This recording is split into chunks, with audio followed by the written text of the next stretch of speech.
আসসালামু আলাইকুম। সুখবর, ওমান সহ বিভিন্ন দেশে কর্মী পাঠানো শুরু। মধ্যপ্রাচ্যের শ্রমবাজার দীর্ঘদিন অদক্ষ শ্রমিক নির্ভর হলেও প্রযুক্তিগত উন্নতির ফলে এখন সেখানে অদক্ষ শ্রমের চাহিদা দ্রুত হ্রাস পাচ্ছে। অবকাঠামো নির্মাণ কিংবা লোডিং আনলোডিংয়ের মতো কাজেও কিছুটা দক্ষতা অপরিহার্য হয়ে উঠেছে। এই প্রেক্ষাপটে বাংলাদেশ দক্ষ জনশক্তি তৈরির উদ্যোগ নিয়েছে। পাশাপাশি জাপান, কোরিয়া ও ইউরোপের শ্রমবাজারে দক্ষ কর্মী পাঠানোর প্রস্তুতিও চলছে। সংশ্লিষ্ট সূত্র জানিয়েছে, পরিকল্পনা অনুযায়ী এগোতে পারলে আগামী 5 বছরে জাপানেই 1 লাখের বেশি শ্রমিক পাঠানো সম্ভব হবে। তবে বড় চ্যালেঞ্জ হলো শ্রমবাজার নিয়ে সরকারি পর্যায়ে সঠিক গবেষণা না থাকা।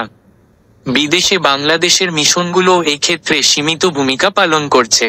সাম্প্রতিক সময়ে কিছু উন্নতি হলেও টেকসই অগ্রগতির জন্য পরবর্তী সরকারের কাছে করণীয় দলিলও রেখে দেওয়া হচ্ছে। আশা করা হচ্ছে, 3 বছরের মধ্যেই নতুন নতুন দেশে দক্ষ, অদক্ষ, মৌসুমী ও স্থায়ী সব ধরনের কর্মী পাঠানো সম্ভব হবে। বন্ধ হয়ে যাওয়া শ্রমবাজার পুনরায় চালুর দিকেও অগ্রগতি হয়েছে। মালয়েশিয়ায় খুব শিগগিরই কর্মী পাঠানো শুরু হবে বলে আশা করা হচ্ছে। তবে আরব আমিরাতে পরিস্থিতি কিছুটা জটিল। অন্যদিকে ওমানের শ্রমবাজার নিয়ে ইতিবাচক সাড়া পাওয়া গেছে। দেশটির মন্ত্রীর সঙ্গে আলোচনার পর অনিয়মিত শ্রমিকদের বৈধ করার প্রক্রিয়া শুরু হয়েছে। ফলে শিগগিরই ওমানের শ্রমবাজারে নতুন কর্মী নিয়োগের সম্ভাবনা তৈরি হয়েছে।